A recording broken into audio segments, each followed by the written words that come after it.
The ancient silk cotton tree of Aburi did not weep without reason. As twilight bled into a bruised purple sky, Kweku Mensah felt the sudden, unnatural chill that always preceded the Sasebonsam's breath. He was an ordinary blacksmith, yet his hands possessed a rhythm that defied the forge. Tonight, the rhythm failed. A sharp, metallic snap echoed through his workshop. The heavy iron anvil, passed down through 4 generations, split cleanly down the center. From the fissure rose no smoke, but a smell like wet earth and ancient copper. Kweku stepped back, his heart hammering against his ribs like a trapped bird. "Kweku," a voice whispered. It didn't come from the door, but from the shadows pulling beneath his own stool. "The ledger is open. Your name is written in the red soil." He knew the legend. When the Owuo, Death himself, decided a soul's lease had expired, there was no trial, no appeal. But Kweku was not a man to bow quietly. He gripped his carving knife, its blade forged from a fallen meteor.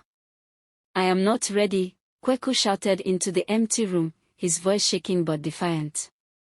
"My daughter has not yet seen her first harvest." The shadows lengthened, stretching upward into a towering, faceless silhouette that blotted out the lantern light. The air grew so cold Kweku's breath plumed into white mist. The entity reached out a hand composed of absolute void, pressing a single, freezing finger against Kweku's chest. His heart stopped. The world tilted, fading to a suffocating black. But as Kweku fell, his hand instinctively tightened around the meteoric iron blade. He didn't strike the entity, instead, he drove the blade deep into his own shadow, pinning it to the dirt floor.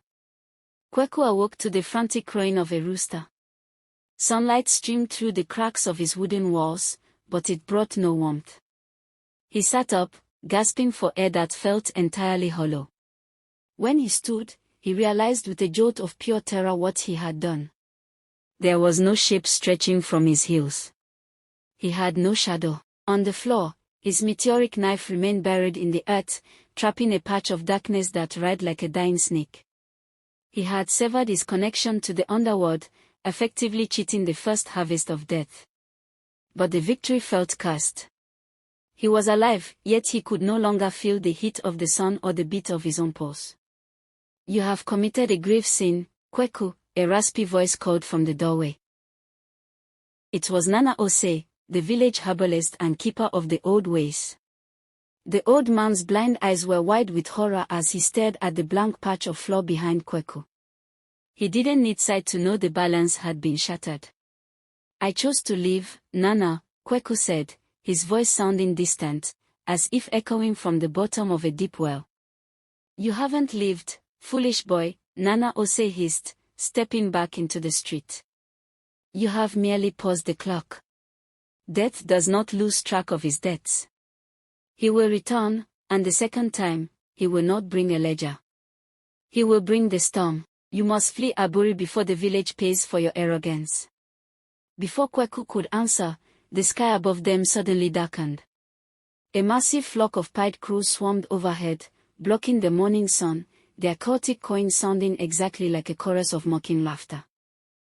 Taking nothing but his iron knife and a patch of sacred white clay, Kweku fled into the dense, whispering depths of the Akwapim rainforest. The forest knew he was an anomaly. The leaves rattled violently as he passed, and the wild animals fled from him, not out of fear of a hunter, but out of revulsion for a walking corpse. Without a shadow, he was a ghost to the living world, yet a blazing beacon to the spiritual realm. By nightfall, the forest grew aggressively silent. The usual symphony of crickets and tree frogs died instantly.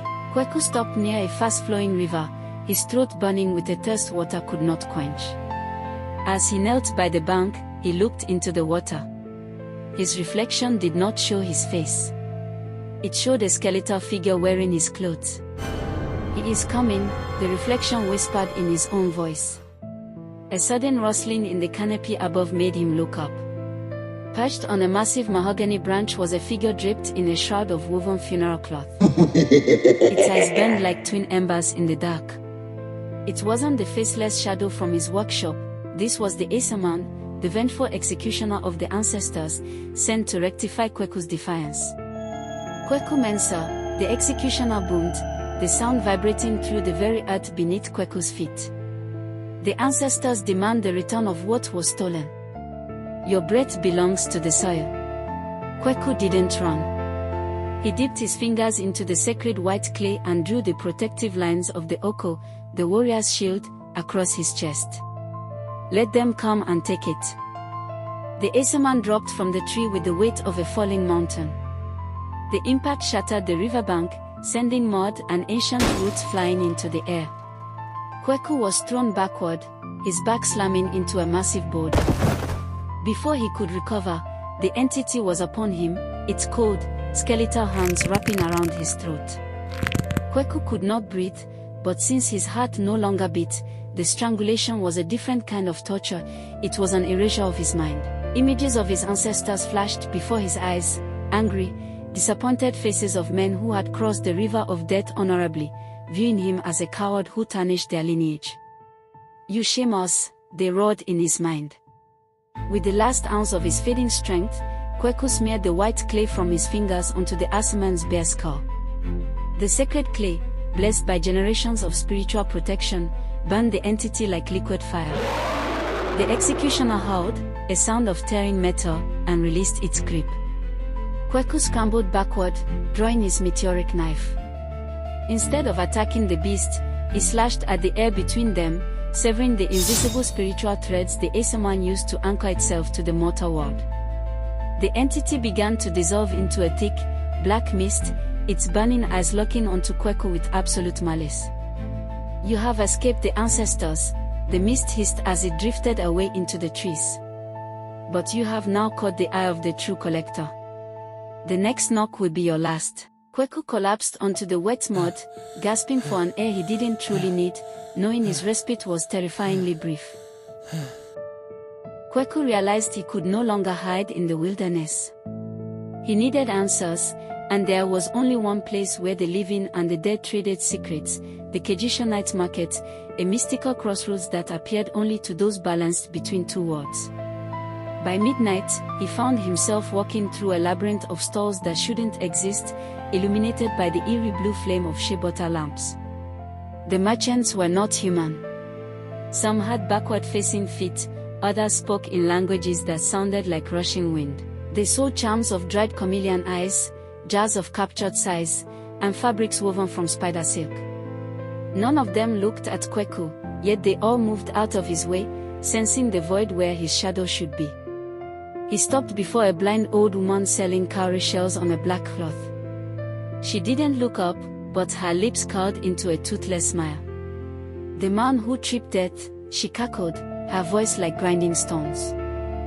You walk with the smell of the grave, yet your skin is warm. What do you seek, traveler of the edge? I want my life back, Kweku said, placing a gold weight on her cloth. Completely. I want death to forget my name. The old woman laughed, a cawing sound that made the nearby lamps flicker. Death forgets nothing, boy. He only bides his time.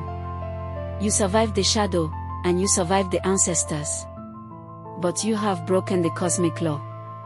To truly escape, you must find the Sankofa bird of the underworld. It holds the key to rewriting the past. Where is it? Kweku demanded. She pointed a withered, bony finger toward the deepest, darkest alley of the market. Where the ground bleeds. Kweku followed her finger into an alleyway where the air grew thick and smelled of ozone and rot. The vibrant noise of the market faded, replaced by a low, rhythmic thumping that sounded like a massive, subterranean heartbeat. At the end of the alley sat a man dressed in a flawless, modern white suit, contrasting sharply with the ancient filth around him. His skin was the color of polished ebony, and his eyes were entirely golden, without pupils or whites. He was shuffling a deck of cards made of beaten brass. This was Kwaku Ananse in his darker, primordial form, the trickster god who brokered deals between mortals and the divine. I've been waiting for you, Kwaku Ananse said, his voice smooth as honeyed palm wine. The man who put death on hold. Quite a trick. Even I am impressed. I need the Sankofa bird, Kweku said, refusing to be charmed. The blind woman said it can rewrite my destiny. Ananse smiled, revealing teeth sharpened into points. It can. It can take you back to the moment before your anvil broke, allowing you to live out your natural days. But nothing in this market is free, Blacksmith. What are you willing to trade? I have nothing left but my life, Kweku replied. Exactly, Ananse purred, leaning forward. I want your memories. If you win my game, I give you the bird. If you lose, you become a mindless husk, a puppet in my theater for eternity. Do we play? Ananse slammed 3 brass cards onto the table. One showed a skull, one a crown, and one a blank void. The rules are simple, Ananse murmured, his golden eyes reflecting the dim blue light of the alley. Find the crown, and the Sankofa bird is yours. Find the skull, and death claims you instantly. Find the void, and you belong to me. Ananse's hands became a blur, moving the brass cards across the table with impossible speed. The sound of the metal scraping against the wood morphed into the agonizing screams of souls trapped in the underworld. Kweku stared, his vision swimming. He tried to use his spiritual sight, but Ananse's magic was a labyrinth designed to blind even the gods. Kweku closed his eyes. He realized he couldn't win by watching the cards, he had to use the instincts of a blacksmith. He listened to the weight of the metal. One card struck the table with a fractionally deeper thud, the weight of destiny, the crown. Another sounded hollow, the void. The last had no sound at all, the silence of the grave. Ananse stopped, his hands resting on the face-down cards. Choose, mortal. Kweku reached out, his hand hovering over the card that had made the deeper thud. But just as he was about to touch it, he saw a tiny, black spider crawl out from under Ananse's sleeve and slide beneath the card. The trickster was changing the outcome at the last second. Instead of picking that card, Kweku grabbed his meteoric knife and slammed it directly through Ananse's own hand, pinning it to the table. I choose none of your cards, Kweku growled. I choose the truth. Ananse didn't bleed blood, he bled liquid gold. He hissed in pain, his eyes flashing with fury, but then he began to laugh. Clever, very clever, Ananse chuckled, his form flickering wildly between a man in a white suit and a massive, multi-legged arachnid shadow. You didn't fall for the trap. A deal is a deal. I respect a good cheat. With his free hand, Ananse snapped his fingers. The brick wall behind him crumbled into dust, revealing a hidden chamber filled with mist. In the center of the room, perched on a pedestal of solid gold, was a magnificent bird made of shimmering, iridescent feathers that shifted from emerald green to royal purple. Its head was turned backward, holding a glowing golden egg in its beak. The Sankofa. Take it, Ananse spat, pulling his hand free from Kweku's knife, the wound sealing instantly with gold scars. But remember this, Kweku, rewriting the past does not erase the debt. It only changes who pays it. Every action has an echo. Kweku stepped into the chamber, the air vibrating with a strange, nostalgic warmth. As he approached the bird, he felt a sudden pang of grief. He thought of his daughter, his village, the life he so desperately wanted to return to. He reached out and touched the golden egg. Instantly, the world exploded into a blinding flash of white light. The night market vanished, the trickster disappeared, and Kweku felt himself being violently pulled backward through a vortex of time, his memories unspooling like thread from a spindle. He was going home, but the air around him didn't feel safe, it felt charged with an impending catastrophe. Kweku blinked. The smell of wet earth and copper was gone.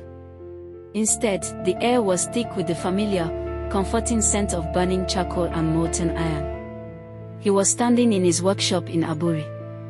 The sun was just setting outside, casting a warm, golden glow across the room. He looked down at his feet. His shadow was there, perfectly formed, moving in tandem with his body. He pressed his hand to his chest, his heart was beating a steady, frantic rhythm. It worked, he breathed, a wave of profound relief washing over him. He looked at his anvil. It was whole, unblemished, gleaming under the lantern light. The knife of meteoric iron rested quietly on his workbench. It seemed his nightmare was nothing but a hallucination, a terrible dream born of exhaustion. He stepped outside into the village square. The children were playing, women were preparing the evening meal of fufu and light soup, and the elders were chatting under the shade of the baobab tree. Everything was exactly as it should be.